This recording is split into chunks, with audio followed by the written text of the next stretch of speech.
So in the first experiment that you'll be conducting, you're making use of different weighing balances to weigh different substances. And in the laboratory, basically, we make use of different weighing balances. We have one that is called the top loader. The top loader, right? The top loader looks like this. You will see it in the lab. It looks like this. It has a reading, okay, some connecting wire. Then it has where you get to take a reading and some buttons. Essentially, you get to put your sample or place your sample on the loader. The surface is the loader. So you place the sample on top. That is why it is called a top loader. It looks like this, right? Then we have another weighing balance that is called the analytical balance. Alright? The analytical balance looks like this.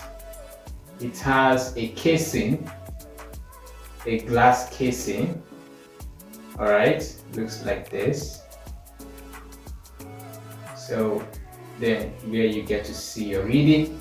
Okay, so it has a window either by either side where you can just open, then put your sample in it and close it. This is just to avoid interference, maybe from air or some other factor. Okay, so it looks like this. The analytical balance. The analytical balance is more accurate than this, and they have their different precision and accuracy values. Then we have another one called the triple beam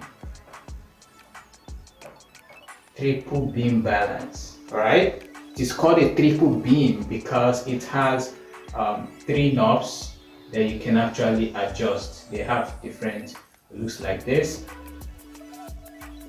very long. Then it has a place where you get to put your sample.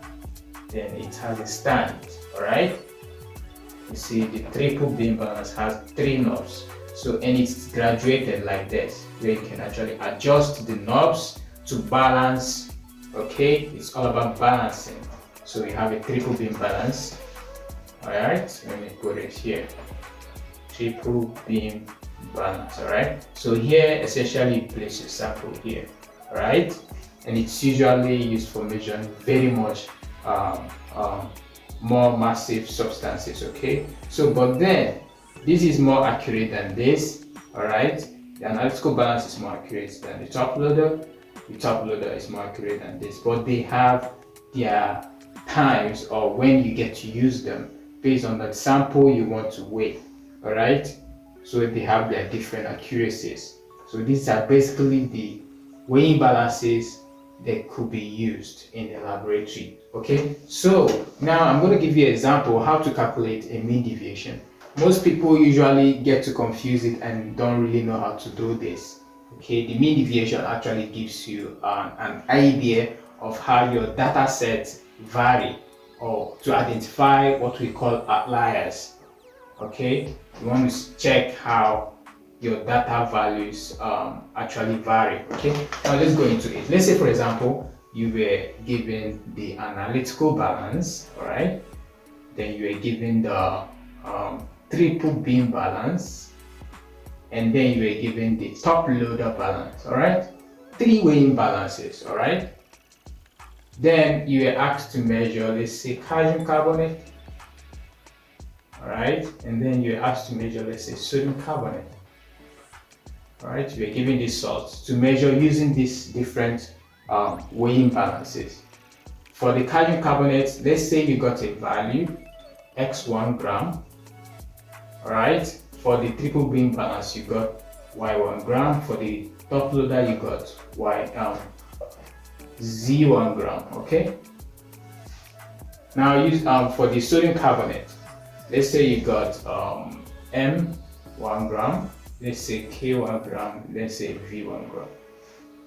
All right, and then let's say if, for example, you were asked to find the mean deviation. Let's look at the calcium carbonate. What is the mean deviation?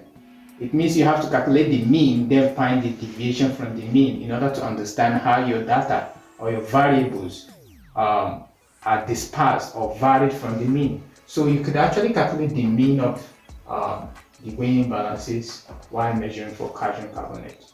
Either way, how it has been presented. Okay, now look at it. How do you calculate the mean for calcium carbonate using the different weighing balances? To do that, you just have to sum it x1 plus y1 plus z1. Alright, this is the mean. Divide by 3. Whatever value it gives you, let's say it gave you v gram, right? That is your mean. Okay, so if you are asked to get or calculate the mean deviation, it just means how much of your variables, how much did your variables vary from the mean. So the mean deviation, let's say the mean deviation MD for each of the variables. For this one, x1 value is going to be x1 minus your mean. What did you get as your mean? V gram. Alright? For the other variable, it's going to be y1 minus your mean again.